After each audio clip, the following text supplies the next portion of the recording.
நீங்க பண்ண யாருக்கிட்ட பண்ண சீரியல்ஸ்லயே வந்து இவங்க வந்து எனக்கு க்ளோஸ் டு மை லைக் எனக்கு உண்மையிலே ஒரு பையன் மாதிரி அவர் உண்மையிலே ஒரு பொண்ணு மாதிரி எனக்கு ஃபீல் ஆச்சு அப்படின்ற மாதிரி யாராவது பர்சன் இருக்காங்களா?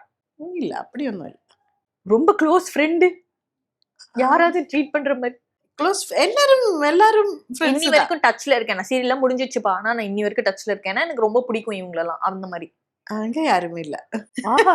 என்னங்க இது டப்பு டப்புன்னு யாருமே இல்ல, யாருமே இல்லன்னு ஓப்பனா சொல்றீங்க. எல்லார்கிட்டயும் ஏதாவது தேவை இருந்தா கூப்பிடும். இப்ப ஆலியா இருந்தாலும், அர்ச்சனா இருந்தாலும், ம். அ யார் வேணாலும் நமக்கு ஒரு தேவையா இருந்தா கூப்பிடலாம். ஏன்னா வாழ்க்கையிலும் அதுதான். எனக்கு அவ்வளோ ஒரு க்ளோஸ் ஃப்ரெண்ட்ஸ் எதுவுமே இல்ல. அதனால எனக்கு நிம்மதி இருக்கு வாழ்க்கையில. சத்தியமா சொல்றேன். ரொம்ப க்ளோஸா நம்ம எப்பவும் அவர்கிட்ட பேசி அவர்கிட்ட ஜாலியா இருந்தேன்.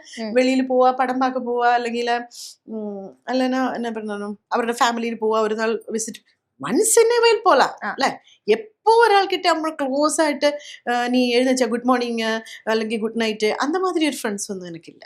என்னால கூட கிளாஸ் இந்த ஸ்கூல் மேட்ஸ் கொஞ்சம் நல்ல கொஞ்சம் ஃப்ரெண்ட்ஸ் இருக்கு. அவங்க கிட்ட ஜஸ்ட் ஏதாவது நம்ம ஃபேமிலியில ஏதாவது நல்ல வார்த்தை வந்துச்சுன்னா அவன் வார்த்தை அப்போ அல்லாத டெய்லி பேசுற ஃப்ரெண்ட்ஸ் யாருமே இல்லை எனக்கு.